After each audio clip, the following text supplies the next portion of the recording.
Tafsiri muyassar.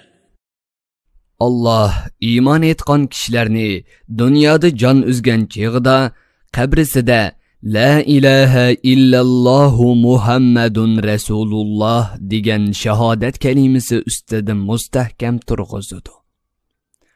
Allah kufrlikni ixtiyor qilib o'ziga zulm qilganlarni o'zlarining ozg'unligida qoldirdi. Müminlarni yaxshilikka muvaffaq qilish va kofirlarni jazolash qatorliq ishlardan o'zi xohlaganni amalga oshiradi. Ey inson, Allah'ның haramda omonlik ato qilgan va Muhammad alayhissalomni payg'ambar qilib avatgan katta ne'matiga shukr qilishning o'rniga kufrlik qilgan va o'z qavmini ozdirib Badr urushiga elib chiqish orqali ularni jahannamning halokatiga tashlagan Quraysh kofirlarini ko'mdingmi? Ular jahannamga kirdi. Jahannam nima degan yomon joy. Aşu kafirlar insanlarni Allah'ның yo'lidan azdirish uchun o'zlari cho'qinayotgan butlarni Allohga sherik qilib oldi. Ey payg'ambar, ularga aytqinki, bu dunyoda kayf sapo surib elinglar. Dunyo manfaatlari tezda tugab ketadi. Sheksizki, sizlarning bordigan joyinglar do'zaxdir. Ey payg'ambar, mening mu'min bandalarimga aytqinki, ular namozni mukammal o'qisin. Fidya yoki do'stlik asqatmaydigan qiyomat kuni kelishdan burun biz ato qilgan pul moldan yaxshilik yo'llariga yo'shirun va oshkor yo'sinda sarf qilsin. Allah osmonlarni va zaminni yaratgan bulutdan yomg'ir yog'dirib bergan. Shu yomg'ir bilan zaminni yashartgan. Zamindan sizlarning rizqinglarni chiqarib bergan. Sizlarga kemilarni o'z amri bo'yicha dengizda qatnaydigan qilib bergan va daryolarni sizlarning manfaatinglar uchun chorvalaringlarni, ziroatlaringlarni sug'urishinglar uchun bo'ysundirib bergan zotdir. Allah sizlarning manfaatlanishinglar uchun oy bilan kunni muntazam harakat qiladigan qilib berdi. Kechini orom olib rohatlanishinglar uchun kunduzni bo'lsa Allohning fazlini tilab tirikchilik qilishinglar uchun sizlarga bo'ysundirib berdi. Allah sizlarga talab qilgan narsanglarning hammasidan ato qildi. Allohning sizlarga ato qilgan ne'matlarning ko'pligidan o ne'matlarni sanab bo'lishga toqatinglar yetmaydi. Sanabmi tugitib bo'lolmaysizlar. Sheksizki, inson haqiqatan o'ziga zulm qilg'uchidir. Allah'ның ne'matlariga tuzkorlik qilg'uchidir. Ey payg'ambar, shuni asliginki o'z vaqtida Ibrohim o'g'li Ismoil bilan ayoli Hojarni Makkaga o'rlashtirib qo'ygandan keyin Rabbiga duo qilib mundoq degan edi. Ey Rabbim, Makka shahrini fuqarolari tinch omonlik ichida yashaydigan tinch shahar qilib bergin. Meni va mening avlodlarimni butlarga cho'qinishdan yiroq qilgin. Ey Rabbim, o butlar haqiqatan nurg'un kishilarning to'g'ri yo'ldan ezib ketishiga sabab bo'ldi. Kimki Allohning yegona iloh ekanligiga e'tiqod qilishda menga ergashsa, o kishi mening dinimda va mening yo'limda bo'lgan bo'ladi. Kimki şerikning tövbinidagi gunohlarni qilib menga osiylik qiladigan, sheksizki sen o'z fazling bilan gunohkorlarning gunohlarini nihoyatda mag'firat qilg'uvchisan. Ularga nihoyatda mehribonsan. Sen ulardan xohlagan kishilarning gunohini mag'firat qilasan. Ey Rabbimiz, avlodimning bir qismini sening hurmatlik o'yingning qeshidagi giyohsiz, suvsiz bir vodiyga o'rinlashtirdim. Ey Rabbimiz, men bu ishni sening amring bilan qildim. Ey Rabbimiz, ular namozni mukammal o'qiydigan bo'lsin. İnsanlardan bir qismining dillarini ularga ishtiyoq bog'laydigan qilgin. Ularning sen ato qilgan katta ne'matlarga shukr qilish uchun ularni bu joyda turli mevlar bilan rizqlantirgin. Allah uning duosini ijobat qildi. Ey Rabbimiz, sen bizning yo'shirgan va oshkor qilgan hamma ishimizni bilib tursan. Osmon zamindagi hech narsa Allohning ilmining sirtida emas. İbrahim Allohga hamd va sano aytib mundoq dedi: Yashinib qolgan vaqtimda menga Ismoil bilan Ishoqni ato qilgan Allohga shukr qilaman.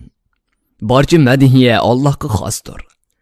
Sheksizki Rabbim duo qilguvchining duosini anglab turg'uchidir.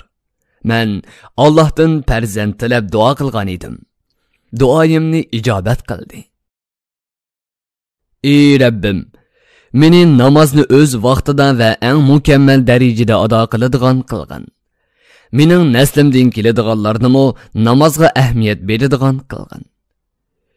Ey Rabbimiz, duoyimni ijobat qilgin, ibodatimni qabul qilgin. Mening va ota-onamning gunohini mag'firat qilgin. İnsanlar bu dunyoda qilgan amallardan hisob berish va mukofot yoki jazolarni olish uchun hozir bo'lib turadigan qiyomat kunida mu'minlarga mag'firat qilgin. Ey payg'ambar, seni va sendan ilgirki payg'ambarlarni inkor qilish, mu'minlarga aziyat yetkazish qatorli gunohlarni sodir qilish orqali o'ziga zulm qilgan kofirlarning qilmishlaridan Allohni xabarsiz deb o'ylamagan. Allah ularning jazosini qo'rqinchdan ko'zlar chekchiyib qoladigan qiyomat kuniga qadar kechiktirdi. Bu oyatda payg'ambar alayhissalomga tasalli berilgan.